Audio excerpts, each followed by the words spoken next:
Hello दोस्तों, कैसे आप सभी। उम्मीद करते हैं कि स्वस्थ होंगे, मस्त होंगे, व्यस्त होंगे। आज 20 नवंबर 2024 दिन बुधवार का, हिंदी तिथि मार्गशीर्ष कृष्ण पंचमी। और आइए बात करते हैं आज के मुख्य समाचार, बड़ी खबरें, देश और दुनिया का ताजा अपडेट लेकर हाजिर हो गए। आज का ये वीडियो भी बहुत ज्यादा स्पेशल होने वाला है। किसान भाइयों के लिए, युवाओं के लिए, कर्मचारियों के लिए, माताओं और बहनों के लिए काफी सारी महत्वपूर्ण और बड़ी काम की खबरें, अपडेट, जानकारियां देखने वाले हैं। देश के अलग अलग राज्यों की ओर से महत्वपूर्ण अपडेट है, करंट अफेयर से जुड़ी महत्वपूर्ण जानकारियां भी आप समझेंगे, देखेंगे। वीडियो में आपको बहुत मजा आने वाला है। पूरा वीडियो आप ध्यान से आखिर तक जरूर देखते रहिएगा, है ना। तो बिना टाइम विलंब के शुरुआत करते हैं आज की पहली बड़ी खबर। सबसे पहले तो आपको बताएं कि आज 5 राज्यों की 15 विधानसभा और 1 लोकसभा सीट पर उपचुनाव है। महाराष्ट्र विधानसभा की सभी 288 और झारखंड में दूसरे फेज की 38 सीटों के साथ ही 4 राज्यों की 15 विधानसभा और महाराष्ट्र की नांदेड़ लोकसभा सीट पर आज बुधवार को उपचुनाव होंगे। इन 15 में से 13 सीटों पर विधायकों के सांसद बनने, एक के निधन और एक के जेल जाने से ये सीटें खाली हुई हैं। महाराष्ट्र में विधानसभा की 288 सीटों पर आज वोटिंग होगी।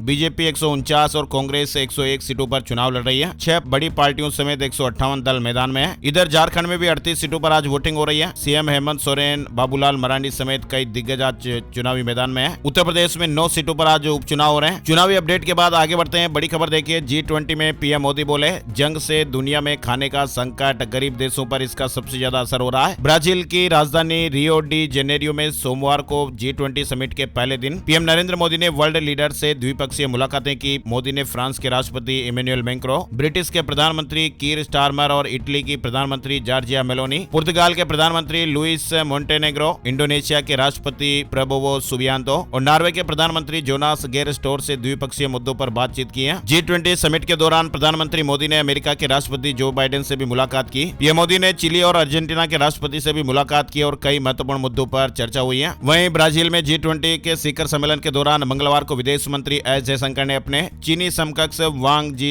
ने से मुलाकात की। दोनों नेताओं की यह बैठक G20 शिखर सम्मेलन के इतर हुई और बैठक में दोनों नेताओं ने ईस्टर्न लद्दाख में LAC पर हुए समझौते की समीक्षा की है। G20 शिखर सम्मेलन के आखिरी दिन प्रधानमंत्री मोदी और ब्राजील के राष्ट्रपति ने भी एक द्विपक्षीय बैठक की और इस बैठक में दोनों नेताओं ने आपसी संबंधों को मजबूत करने पर चर्चा की है। वहीं बड़ी खबर है, महाराष्ट्र में विधानसभा चुनाव की वोटिंग से एक दिन पहले मंगलवार 19 नवंबर को बीजेपी के राष्ट्रीय महासचिव विनोद तावड़े पर पैसे बांटने का आरोप लगा। इस मामले पर विपक्ष के आरोप के बाद चुनाव आयोग ने विनोद तावड़े और नाला सोपारा से बीजेपी कैंडिडेट राजन नाइक के खिलाफ लोक प्रतिनिधित्व अधिनियम के तहत FIR भी दर्ज करवाई है। इधर भारतीय जनता पार्टी के दिग्गज नेता और राष्ट्रीय महासचिव विनोद तावड़े पर नाला सोपारा में पैसे बांटने के आरोप लगे। इसको लेकर महाराष्ट्र की सियासत अब गर्मा गई है। शिवसेना उद्धव नेता संजय राउत ने इस मुद्दे पर बीजेपी को घेरा और बड़ा आरोप लगाया है। कैश फॉर वोट के आरोप को संजय राउत ने विनोद तावड़े के खिलाफ साजिश बताया। वहीं विनोद तावड़े ने इसको लेकर कहा कि ये साजिश है। बीजेपी नेता विनोद तावड़े ने आरोपों को खारिज किया और निष्पक्ष जांच की मांग की है। विनोद तावड़े ने आरोपों को खारिज करते हुए कहा कि उनकी बैठक आदर्श आचार संहिता और वोटिंग पर चर्चा के लिए थी। चलिए आगे बढ़ते हैं। बड़ी खबर, यूक्रेन जंग के बाद पुतिन पहली बार भारत आएंगे। रूस ने कहा तारीख जल्द ही तय करेंगे। 3 साल पहले 4 घंटे के लिए भारत आए थे। रूस और यूक्रेन जंग के बाद राष्ट्रपति व्लादिमीर पुतिन पहली बार भारत की यात्रा करेंगे। क्रेमलिन प्रवक्ता दिमित्री पेस्कोव ने मंगलवार को इस बात की पुष्टि की है। न्यूज एजेंसी NI से कहा कि वे जल्द ही पुतिन के दौरे की तारीखों का ऐलान करेंगे और हमने इसकी तैयारियां भी शुरू कर दी है। पीएम मोदी ने इस साल 2 बार रूस की यात्रा की है। वे ब्रिक्स समिट के लिए 22 अक्टूबर को रूस गए थे। इससे पहले जुलाई में भी पीएम मोदी ने 2 दिन का रूस दौरा किया था और तब भी उन्होंने पुतिन को भारत आने का न्योता दिया था। इससे पहले रूस के राष्ट्रपति व्लादिमीर पुतिन ने दिसंबर 2021 में भारत की यात्रा की थी और उस दौरान भारत और रूस के बीच 28 समझौतों पर हस्ताक्षर हुए थे। साथ ही बड़ी खबर यह भी आ रही है कि पूर्व रूसी राष्ट्रपति ने कहा तीसरे वर्ल्ड वार की शुरुआत हुई, बाइडेन इसके जिम्मेदार हैं। उन्होंने यूक्रेन को रूस में मिसाइल हमले की इजाजत दी और इधर पुतिन ने परमाणु हमले के नियमों में बदलाव किया है। कहा कि बैलिस्टिक मिसाइल दागी तो न्यूक्लियर हमला होगा। रूस के राष्ट्रपति व्लादिमीर पुतिन ने अपने देश के न्यूक्लियर नियम कायदों में बदलाव कर दिया है, जिसमें कहा गया कि अगर गैर परमाणु देश किसी न्यूक्लियर पावर वाले देश के सपोर्ट से हमला करता है तो इसे रूस के खिलाफ जंग माना जाएगा और रूस के खिलाफ बैलिस्टिक मिसाइल का जवाब परमाणु हमले से मिलेगा। रूस के राष्ट्रपति व्लादिमीर पुतिन ने कहा कि अगर कोई देश जिसके पास परमाणु शक्ति नहीं है, अगर वो किसी न्यूक्लियर पावर वाले देश के सपोर्ट से रूस पर हमला करता है तो इसे रूस के खिलाफ जंग ही समझा जाएगा। पुतिन ने यह बदलाव अपने देश के न्यूक्लियर डॉक्ट्रिन में किया है। चलिए आगे बढ़ते हैं। बड़ी खबर, राजधानी दिल्ली में प्रदूषण से हालात बेहद ही खराब है। राजधानी दिल्ली में AQI 500 तक पहुंच गया है। सीजन का सबसे ज्यादा पोल्यूशन देखने को मिल रहा है। 22 ट्रेनें लेट हो गई। नोएडा में विजिबिलिटी घटने से कई वाहनों में टक्कर भी हो गई। 2 लोगों की जान जाने की खबर है। दिल्ली में प्रदूषण बेहद ही खतरनाक लेवल पर बना हुआ है। दिल्ली NCR के 10वीं तक के स्कूल पहले ही ऑनलाइन कर दिए गए थे। सोमवार को सुप्रीम कोर्ट की फटकार के बाद 11वीं और 12वीं की क्लासेज भी ऑनलाइन चलाने के आदेश हो गए। दिल्ली में ओड इवन के लिए तैयार हो जाइए। कृत्रिम बारिश के लिए केंद्र को चिट्ठी लिखी गई है। दिल्ली में प्रदूषण की समस्या से निपटने के लिए अब दिल्ली सरकार जल्द ही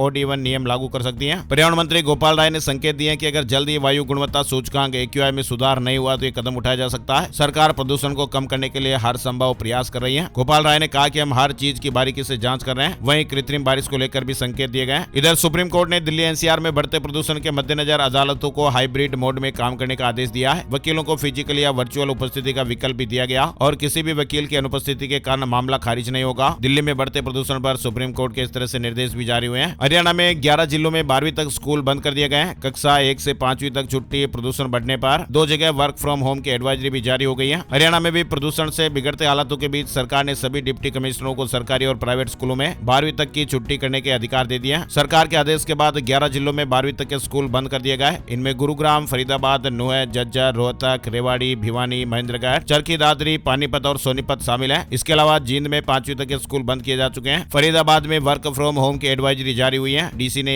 आदेश जारी कर दिया है। ग्रेड 4 भी लागू है। वहीं मध्य प्रदेश और उत्तर प्रदेश समेत 7 राज्यों में घने कोहरे का भी अलर्ट है। देश में ठंड और कोहरे का असर लगातार बढ़ता जा रहा है। मौसम विभाग ने मध्य प्रदेश, उत्तर प्रदेश, राजस्थान, हिमाचल प्रदेश, दिल्ली, हरियाणा और बिहार में 1-2 दिन घने कोहरे का अलर्ट जारी किया है। राजस्थान में भी अब ठंड का असर सबसे ज्यादा देखने को मिल रहा है। सीकर के फतेहपुर में मंगलवार को न्यूनतम तापमान 6.5 डिग्री सेल्सियस पहुंच गया। राजस्थान के भरतपुर में कोहरे के कारण विजिबिलिटी 50 मीटर से भी कम रह गई। इधर मध्य प्रदेश में भी भोपाल, ग्वालियर, भिंड, मुरैना और दतिया में घना कोहरा देखने को मिला है और विजिबिलिटी काफी कम रही। मौसम विभाग ने कहा कि पहाड़ों में बर्फबारी के कारण मध्य प्रदेश में भी ठंड बढ़ी है। इधर जम्मू कश्मीर के श्रीनगर में बर्फबारी का दौर लगातार जारी है। सोनमर्ग में सोमवार शाम से शुरू हुई बर्फबारी मंगलवार सुबह भी जारी रही और इस कारण पूरे उत्तर भारत में तापमान में गिरावट दर्ज की गई है। चलिए बड़ी खबर देखिए। यूट्यूबर सौरव जोशी को आप जरूर जानते होंगे। यूट्यूबर सौरव जोशी से किसने मांगी 2 करोड़ की रंगदारी, पुलिस ने चौंकाने वाला खुलासा किया है। दरअसल यूट्यूबर सौरव जोशी से लॉरेंस बिश्नोई गैंग का सदस्य बनकर बदायूं के युवक ने 2 करोड़ की फिरौती मांगी थी, रंगदारी मांगी थी। आरोपित ने कॉलोनी में घुसकर एक युवक के माध्यम से सौरव तक ये धमकी भरा पत्र पहुंचाया। फिलहाल इस मामले में पुलिस ने आरोपी को गिरफ्तार कर लिया है। लॉरेंस बिश्नोई गिरोह का बताकर 2 करोड़ रुपए की रंगदारी मांगी गई थी। आरोपी ने बताया कि वह 17 नवंबर की सुबह सौरव जोशी की कॉलोनी में पहुंचा था और यहाँ एक युवक के माध्यम से पत्र सौरभ तक पहुंचाया। फिलहाल पुलिस ने उस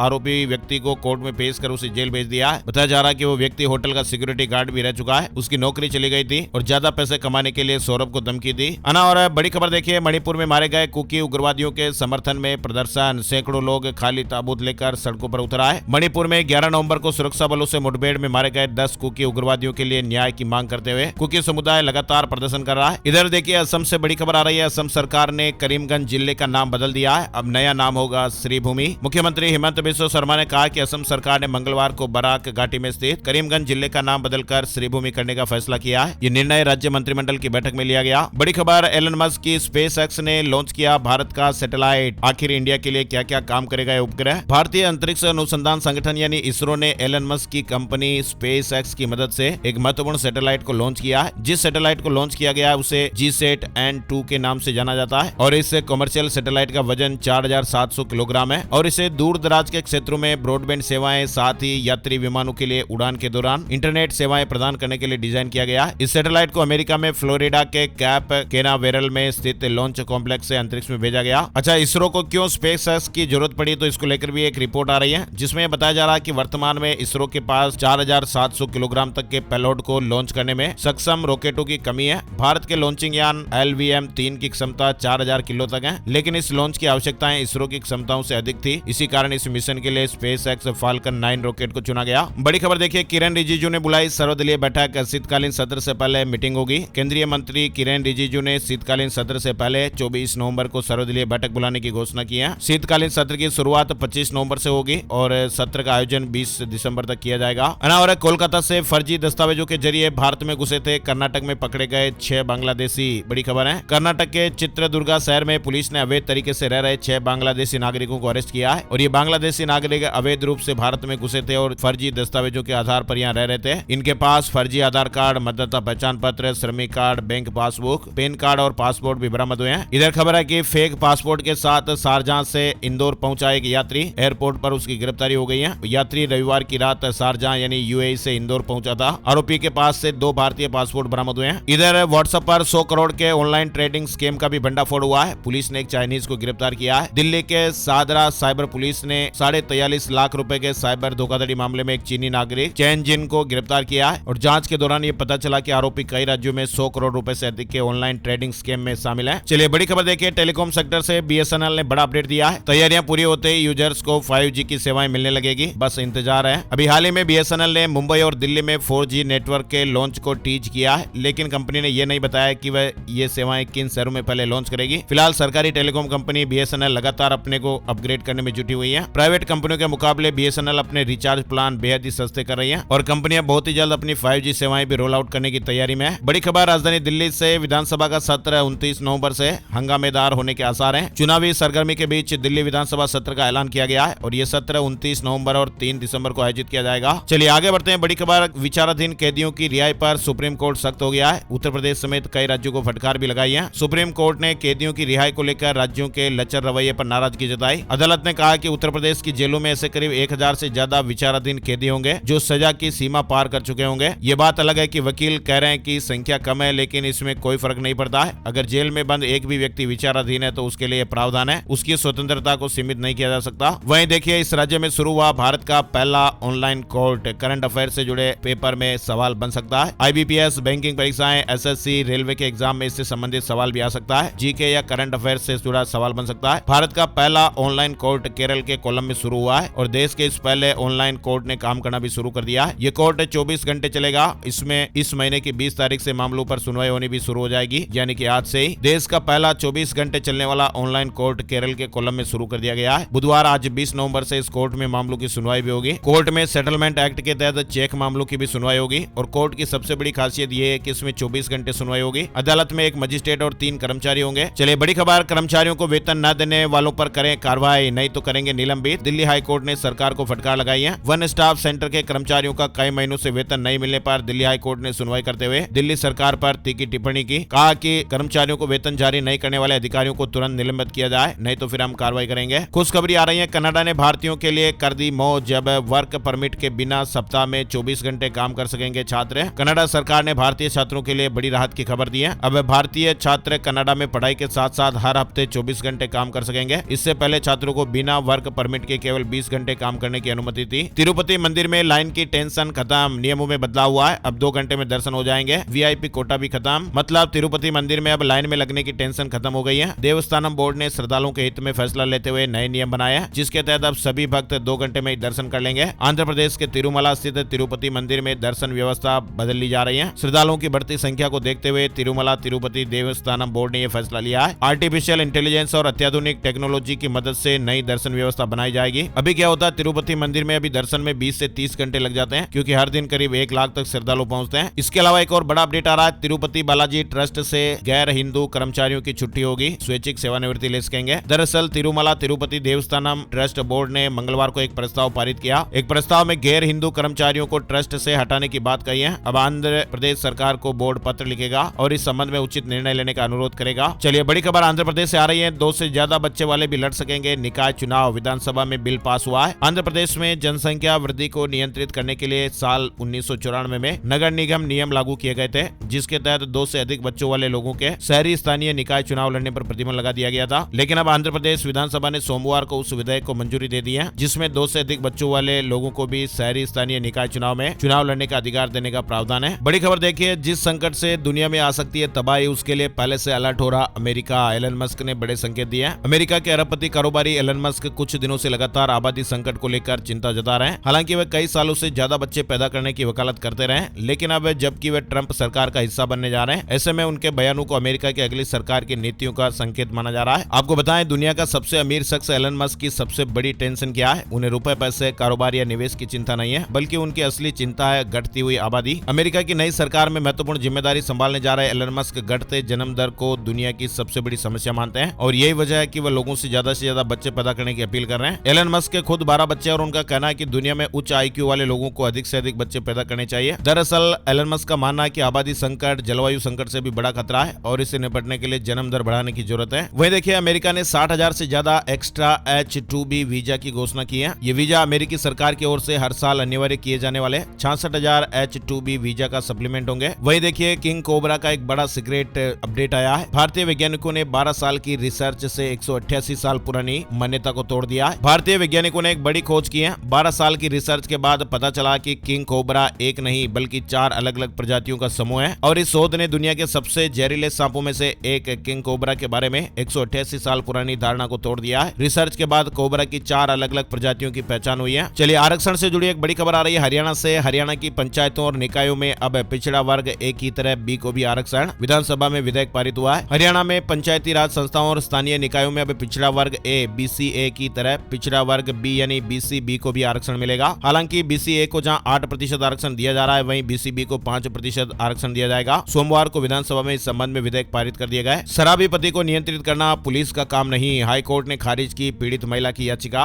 एक बड़ी खबर है। कलकत्ता हाईकोर्ट ने एक महिला की याचिका को खारिज करते हुए कहा कि शराबी पति को नियंत्रित करना पुलिस का काम नहीं है। महिला की अर्जी को खारिज करते हुए स्पष्ट कहा गया कि पुलिस इस तरह से हर किसी को सुरक्षा नहीं दे सकती है। अदालत ने कहा कि इस समस्या के समाधान के लिए वादी को घरेलू हिंसा से महिलाओं की सुरक्षा अधिनियम की उचित धारा के तहत निचली अदालत में आवेदन करना होगा और अदालत ने निर्देश दिया कि आवेदन दायर होने पर निचली अदालत 10 दिनों के भीतर अंतरिम आदेश जारी करेगी। दरअसल महिला का आरोप है कि उसका पति दिन भर शराब के नशे में रहता है। पति पर नशे में अत्याचार और मारपीट का आरोप लगाया गया है, जिस पर कोर्ट ने इस तरह से अपडेट दिया। एक और बड़ी खबर है कि केरल हाई कोर्ट ने एक बड़ा फैसला सुनाया है। पति का परिवार बॉडी शेमिंग करे तो यह घरेलू हिंसा की श्रेणी में माना जाएगा। केरल हाई कोर्ट ने कहा कि ससुराल वालों की ओर से एक महिला को उसके शरीर के लिए अपमानित करना घरेलू हिंसा है। थाईलैंड एयर इंडिया के 100 पैसेंजर 80 घंटे से फंसे। तकनीकी खराबी से 3 दिन में 3 बार उड़ान भी टल गई। थाईलैंड के फुकेत में 100 से ज्यादा भारतीय यात्री पिछले 80 घंटे से फंसे हुए। ये पैसेंजर एयर इंडिया की फ्लाइट से दिल्ली लौट रहे थे, लेकिन टेक्निकल इश्यू की वजह से विमान उड़ नहीं पा रहा। ऐसा अपडेट भी आया। इसके अलावा एक खबर आ रही है, जेईई एडवांस में अब 2 ही अटेम्प्ट आपको मिलेंगे। आईआईटी कानपुर ने 3 अटेम्प्ट का फैसला वापस ले लिया है। 2023 के 12वीं पास बाहर होंगे। आईआईटी के ज्वाइंट एडमिशन बोर्ड जेईबी ने जेईई एडवांस के लिए 3 अटेम्प्ट के रूल को एक बार फिर बदल दिया है। अब पहले की तरह कैंडिडेट को 2 ही मौके मिलेंगे। साथ ही 15 नवंबर को जेईबी मेंबर की मीटिंग में यह भी तय किया गया कि 2013 में बनाए गए क्राइटेरिया को ही फॉलो किया जाएगा। यानी जेईबी की मीटिंग में 3 अटेम्प्ट के फैसले को रद्द कर दिया गया और नए फैसले के बाद 12वीं पास करने वाले कैंडिडेट भी इसके लिए एलिजिबल नहीं होंगे।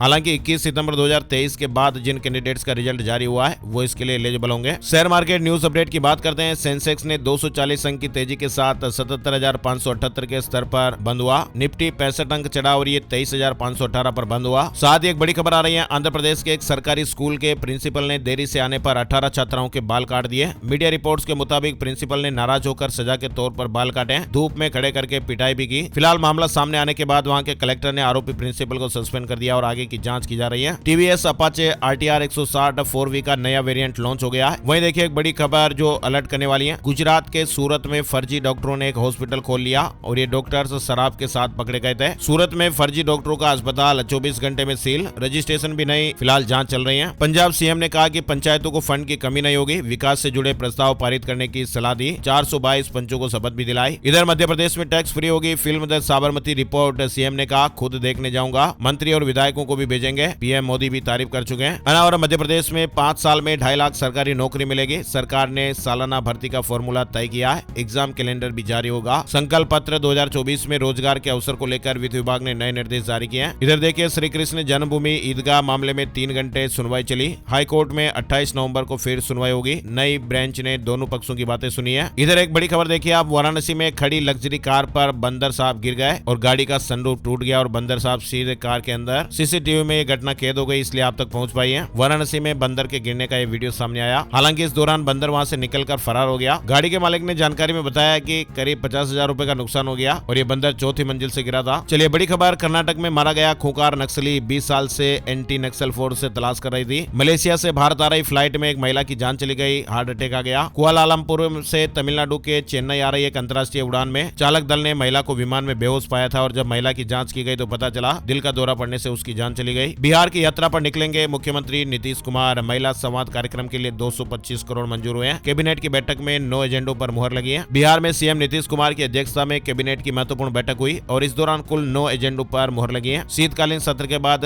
दिसंबर के पहले हफ्ते में मुख्यमंत्री बिहार की यात्रा पर निकलेंगे। सहायता राशि बढ़ाई गई है। बीएमपी और केंद्रीय रिजर्व पुलिस बल के शहीद परिवारों को मिलने वाली अनुग्रह राशि में 2 गुना इजाफा किया गया है। सहायता राशि 11 लाख से बढ़ाकर 21 लाख की गई है। वहीं बिहार से एक और बड़ी खबर आ रही है। पटना हाईकोर्ट ने शिक्षकों की ट्रांसफर पोस्टिंग पर फिलहाल रोक लगाई है। बिहार में शिक्षकों के तबादले पर पटना हाईकोर्ट ने रोक लगा दी है। शिक्षकों की ट्रांसफर पोस्टिंग नीति के खिलाफ दायर याचिका पर सुनवाई करते हुए हाईकोर्ट ने यह फैसला सुनाया। कोर्ट ने राज्य सरकार से इस मामले में 3 हफ्ते में स्थिति स्पष्ट करने को कहा है। यानी बिहार में अब अगले आदेश तक शिक्षकों के ट्रांसफर और पोस्टिंग पर रोक रहेगी। सरकार ने हाईकोर्ट के फैसले के बाद पॉलिसी को स्थगित कर दिया है। वहीं नीतीश सरकार ने एक महत्वपूर्ण फैसला लिया। अब AI और मशीन लर्निंग से ली जा जाएगी सड़कों की जानकारी, इंजीनियर भी अलर्ट हो गए। बिहार में सड़कों की स्थिति की निगरानी के लिए आर्टिफिशियल इंटेलिजेंस और मशीन लर्निंग का इस्तेमाल किया जा रहा है। इस तकनीक से सड़कों के गड्ढों, दरारों, बैरियर के टूटने, डिवाइडर की गड़बड़ी, घास फूस आदि की पहचान की जा सकती है। बड़ी खबर है, जगत गुरु रामानंदाचार्य स्वामी राम भद्राचार्य को अचानक दून के एक निजी हॉस्पिटल में भर्ती कराया गया है। मंगलवार की शाम को उन्हें सांस लेने में तकलीफ हुई थी। उत्तर प्रदेश से बड़ी खबर आ रही है, IRCTC में मार्च तक बुकिंग पर रोक लग गई है। कुंभ की तैयारियों को देखते हुए यह निर्णय लिया गया। 15 दिसंबर से नियम हुआ लागू। शादियों के सीजन में रेलवे ने पार्टी कोच की बुकिंग बंद कर दी है। रेलवे बोर्ड ने महाकुंभ को देखते हुए 15 दिसंबर से मार्च तक बुकिंग पर रोक लगा दी है। वहीं देखिए, ATM ने दोगुने नोट उगलने शुरू किए तो लोगों की भीड़ जुट गई, पैसे निकालने की भीड़ जुट गई। चंद ही मिनटों में 4 की जगह लोग निकाल ले गए 8 लाख रुपए। ये खबर आ रही है उत्तर प्रदेश के सैदपुर कस्बे में SBI बैंक के ATM से 2 लाख की जगह 4 लाख रुपए लोगों ने निकाल लिए। दरअसल हुआ क्या था कि टेक्नोलॉजी यानी तकनीकी खराबी आने के बाद मंगलवार को SBI के ATM से दोगुने नोट निकलने शुरू हो गए। रुपए दोगुने निकलने की खबर से लोगों को पता चला तो ATM के बाहर भारी भीड़ जमा हो गई। 1 बजे तक करीब 100 लोगों ने ATM से रुपए निकाले। मामला संज्ञान में आने पर बैंक कर्मचारियों ने दोपहर 1 बजे ATM को बंद किया। तब तक बैंक अधिकारियों ने कहा कि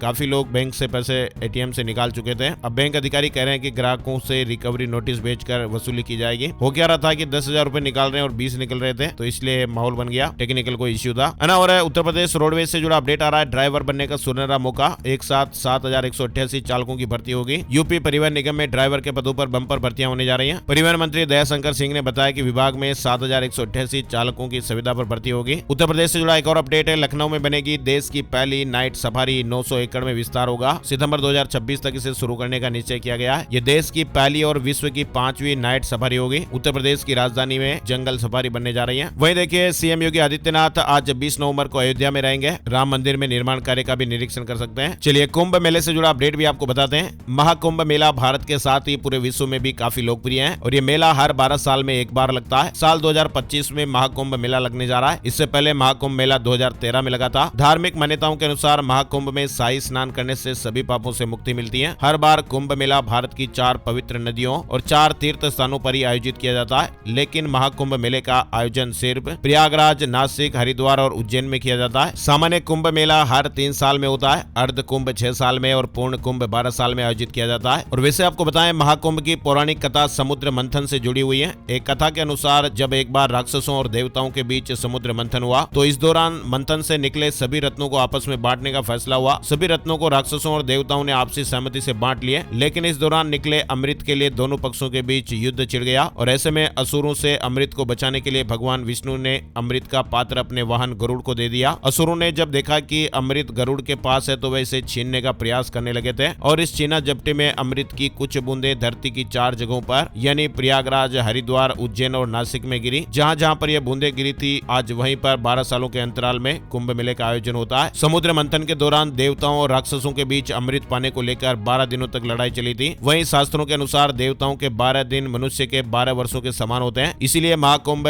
महापर्व कुंभ प्रत्येक स्थल पर 12 वर्ष बाद लगता है। साल 2025 में महाकुंभ मेला लगने जा रहा है। साल 2025 में महाकुंभ मेला 13 जनवरी 2025 को पौष पूर्णिमा के दिन से शुरू होगा और इस कुंभ मेले का समापन 26 फरवरी 2025 को महाशिवरात्रि पर होगा। पूरे 12 सालों के बाद प्रयागराज में महाकुंभ का आयोजन होने जा रहा है। चलिए आगे बढ़ते हैं। बड़ी खबर, योगी सरकार ने मंजूरी दी। अब उत्तर प्रदेश में बसेगा एक नया शहर। यूपी सरकार से मंजूरी मिलने के बाद अब पहले फेज के लिए जमीन अधिग्रहण की प्रक्रिया भी शुरू कर दी गई है। पहला फेज 2024 से 2027 तक 3165 हेक्टेयर को विकसित किया जाएगा। न्यू नोएडा के मास्टर प्लान 2041 को उत्तर प्रदेश सरकार से मंजूरी मिलने के बाद अब उस पर काम भी शुरू हो गया है। 226 गाँव की करीब 20,911 हेक्टेयर जमीन अधिग्रहण कर न्यू नोएडा बसाया जाएगा। वहीं देखिए, उत्तर प्रदेश में एक मोमोज की दुकान पर छापे पड़े। कमाई जानकर अधिकारियों के भी होश उड़ गए। टर्नओवर करोड़ों रुपए में मिला है। दरअसल प्रयागराज के सिविल लाइंस में एक मोमोज की दुकान पर SGST विभाग की टीम ने छापेमारी की थी। हिमाचल से खबर है, बिजली उपभोक्ताओं को देना होगा पर्यावरण और दूध उपकर। विधेयक को राज्यपाल की मंजूरी मिल गई है। 22 लाख घरेलू उपभोक्ताओं को अब प्रति यूनिट 10 पैसे दूध उपकर चुकाना होगा। हिमाचल प्रदेश में अब बिजली उपभोक्ताओं को प्रति यूनिट दूध और पर्यावरण उपकर भी देना पड़ेगा। शून्य बिल वाले उपभोक्ताओं से दूध उपकर नहीं लिया जाएगा। हिमाचल हाईकोर्ट के आदेश से 40% से कम ऑक्यूपेंसी वाले होटल 25 तारीख तक बंद कर दें। वहीं देखिए, हिमाचल में 18,000 स्कूलों में 4 लाख विद्यार्थियों ने मॉक टेस्ट दिया। अब 4 दिसंबर को परख सर्वे की मुख्य परीक्षा होगी। साथ ही केंद्र ने सुप्रीम कोर्ट को बताया कि NCERT ने विकलांग बच्चों के लिए ई सामग्री के विकास के लिए दिशा निर्देश जारी किए हैं, जो स्कूली शिक्षा के लिए लागू होंगे। उत्तराखंड से बड़ी खबर आ रही है। उत्तराखंड के सभी सरकारी विभागों विभागों और निदेशालयों की वेबसाइट अब नए प्रारूप में बनाई जाएगी। इससे डेटा सुरक्षा बढ़ेगी और साइबर हमलों से भी बचाव होगा। त्रिपुरा के राज्य सहकारी बैंक के न्यू टाउन स्थित ऑफिस के सर्वर पर साइबर अटैक कर ग्राहकों ने डेटा चुरा लिया है, ऐसे मीडिया रिपोर्ट्स और खबरें। वहीं राजस्थान के अलवर जिले के रैणी के नवलपुरा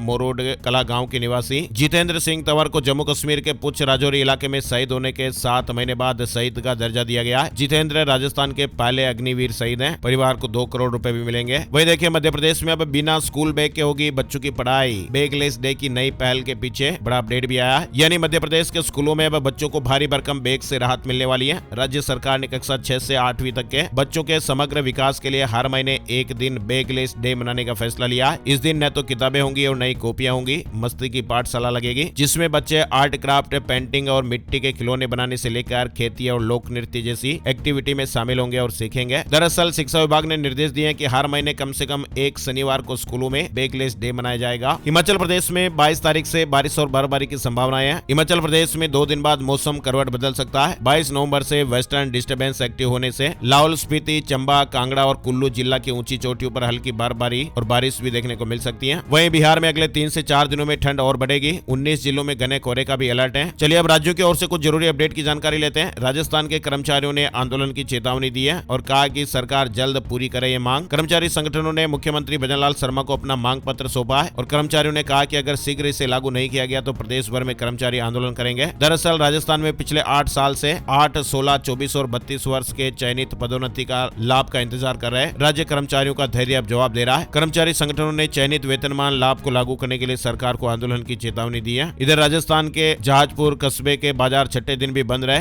लोगों ने आक्रोश मार्च भी निकाला। धरना प्रदर्शन में बजरंग दल के नेता भी पहुंचे। वहीं राजस्थान के जोधपुर में ब्यूटिशियन हत्याकांड में अनीता चौधरी का अंतिम संस्कार हुआ। 21 दिन बाद सहमति बनी है। परिवार को 51 लाख रुपए मिलेंगे। सीबीआई जांच की भी सिफारिश की गई है। मंगलवार दोपहर प्रशासन और परिजनों के बीच सहमति बन गई थी और इसके बाद नागौर सांसद हनुमान बेनीवाल और सरकार के प्रतिनिधियों ने धरना स्थल तेजा मंदिर पर इसकी जानकारी दी। एसआई भर्ती परीक्षा रद्द कराने के लिए हनुमान बेनीवाल बड़ा आंदोलन करेंगे। एसओजी पर गंभीर आरोप भी लगाए। एसओजी की जांच पर सवाल खड़े हुए। उन्होंने कहा कि पेपर लीक करने वाले कांग्रेस नेताओं को भी गिरफ्तार नहीं किया गया है। राजस्थान के चूरू नगर परिषद के सामने मंगलवार को नगर परिषद का एक कर्मचारी ड्यूटी के दौरान अचानक बेहोश होकर गिर गया, जिससे उसकी जान चली गई। बताया जा रहा है कि उसे हार्ट अटैक आया है। ड्राइवर के पद पर तैनात है। वहीं राजस्थान सरकार ने बड़ा फैसला लिया। अजमेर के 45 साल पुराने होटल खादिम का नाम बदला गया। राजस्थान में भजनलाल सरकार ने एक और बड़ा फैसला लिया है। अचानक बंद कर दी राजस्थान की 3000 माइंस और industries. Rajasthan pollution control board ने मंगलवार सुबह आदेश जारी करते हुए 3000 माइंस और इंडस्ट्रीज को बंद कर दिया है। अलवर जिले में प्रदूषण से हालात भयावह हो गए और यहाँ अलवर जिले को लेकर अपडेट है। 2 शहरों में 3000 माइंस और इंडस्ट्रीज को बंद किया गया। वहीं राजस्थान के टोंक में थप्पड़ कांड के बाद सीएम से मिले ग्रामीण। सभी मांगे मान ली गई है। मुआवजा भी मिलेगा। टोंक में थप्पड़ कांड के बाद हुई समझौता हिंसा को लेकर पंचायत ने ऐलान किया कि गांव में किसी बाहरी व्यक्ति या नेता को राजनीति नहीं करने दी जाएगी। वहीं ग्रामीणों की ओर से बोलते हुए समझौता के शंकरलाल मीणा ने कहा कि सरकार ने मांगे मान ली है। समझौता और कचरावता को देवली ब्लॉक से हटाकर उनियारा ब्लॉक में शामिल किया जाएगा। नुकसान का मुआवजा भी दिया जाएगा।